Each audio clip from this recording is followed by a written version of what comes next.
এখন ফেসবুকে ঢুকলেই শুধু দেখা যায় যে রাজকুমার। রিসেন্টলি আমাদের বাংলাদেশের একজন সুপারস্টার যাকে আমরা সবাই চিনি, শাকিব খান, তার একটা সিনেমা মুক্তি পেয়েছে, যে সিনেমাটার নাম দিয়েছে রাজকুমার। তো এখন ইদানিং দেখছি যে ফেসবুকে ঢুকলেই শুধু সামনে বিভিন্ন এই রাজকুমারের বিভিন্ন পোস্টার, বিভিন্ন স্ট্যাটাস, বিভিন্ন ট্রেলার, বিভিন্ন জিনিসগুলো তারা এই ফেসবুকে এখন ছড়াছড়ি হচ্ছে।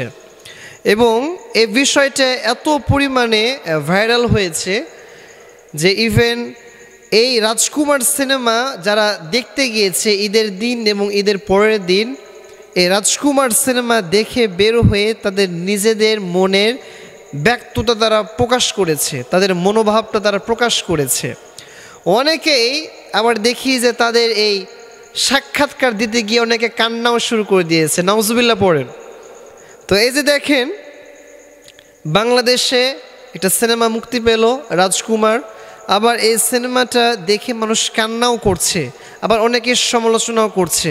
বাট এই যে একটা মানুষ সিনেমা দেখলো, বিভিন্ন দৃশ্য দেখলো, বিভিন্ন মেয়ের দিকে তাকালো, এর ফলে যে চোখের একটা জেনা হয়েছে, এর গুনাহ কিন্তু আপনার আমলনামাতে যুক্ত হবে।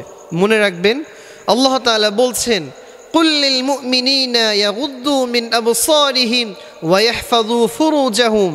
আল্লাহ তাআলা উনার হাবিব বিশ্বনবী মুহাম্মদ সাল্লাল্লাহু আলাইহি ওয়াসাল্লামকে অ্যাড্রেস করে বলছেন, কুল, ওহে নবী, আপনি লিল মুমিনিন, মুমিন সম্প্রদায়কে বলে দেন, ইয়াগুদ্দু মিন আবসারিহিম, তারা যেন তাদের চোখকে নিম্নগামী করে রাখে। যারা মুমিন এরা চাইলে পৃথিবীর যে কোনো জিনিস দেখতে পারে না। মনে রাখবেন, এই দুনিয়াটা হচ্ছে যারা মুমিন এদের জন্য জেলখানার মতো। আর দুনিয়া সিজনুল মুমিন ওয়া জান্নাতুল কাফির, এই দুনিয়াটা হলো যারা মুমিন মুত্তাকি এদের জন্য একটা জেলখানার মতো। ওয়া জান্নাতুল কাফির, আর যারা কাফের এদের জন্য এই দুনিয়াটা হচ্ছে বেহেশতের মতো। কারণ কাফের সে পরকালকে বিশ্বাস করে না, সে আল্লাহকে বিশ্বাস করে না, সে এই জীবনের পরে যে একটা জীবন আছে এটাকে বিশ্বাস করে না, যার ফলে সে তার লাইফটাকে তার যেমন ইচ্ছা তেমনভাবে সে লিড করতে পারে।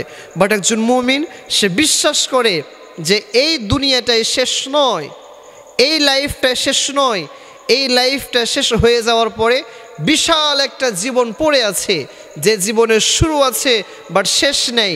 এজন্য যারা মুমিন এরা চাইলেই যে কোনো জিনিস দেখতে পারে না, এরা চাইলেই গান শুনতে পারে না, এরা চাইলেই যে কোনো সিনেমা দেখতে পারে না। এই জন্য আল্লাহ তাআলা বললেন, ওহে নবী, আপনি মুমিনদেরকে বলে দেন, ইয়াগুদ্দু মিন আবসারিহিম ওয়া ইয়াহফাযু ফুরুজাহুম, তারা যেন তাদের চোখটাকে নিম্নগামী করে রাখে আর তাদের লজ্জা স্থানে হেফাজত করে। যে ব্যক্তি তার লজ্জা স্থানে হেফাজত করবে, চোখটাকে নিম্নগামী করে রাখবে, আল্লাহ তাআলা তার জন্য জান্নাতের পথটাকে সহজ করে দিবেন। এজন্য যারা মুমিন, যারা মুত্তাকি, এরা চাইলেই বিভিন্ন সিনেমা দেখতে পারে না, বিভিন্ন নাটক দেখতে পারে না। আর এই যে এখন যেগুলো বের হচ্ছে এগুলো তো দেখা যাবেই না, বাট এইগুলো থেকে আমাদেরকে দূরে থাকতে হবে। মনে রাখবেন, যে ব্যক্তি আল্লাহ তাআলাকে ভয় করে রসুলের আদর্শকে মেনে নিয়ে এই সমস্ত অশ্লীল জিনিস থেকে নিজেকে বিরত রাখবে, আল্লাহ তাআলা ওই ব্যক্তির জন্য জান্নাতের পথটাকে সহজ করে দিবেন। আল্লাহ তাআলা প্রত্যেকটা মানুষকে তার চোখের হেফাজত, লজ্জা স্থানে হেফাজত করে জান্নাতের পথটাকে আরও সহজ করা তৌফিক দান করুন, আমিন।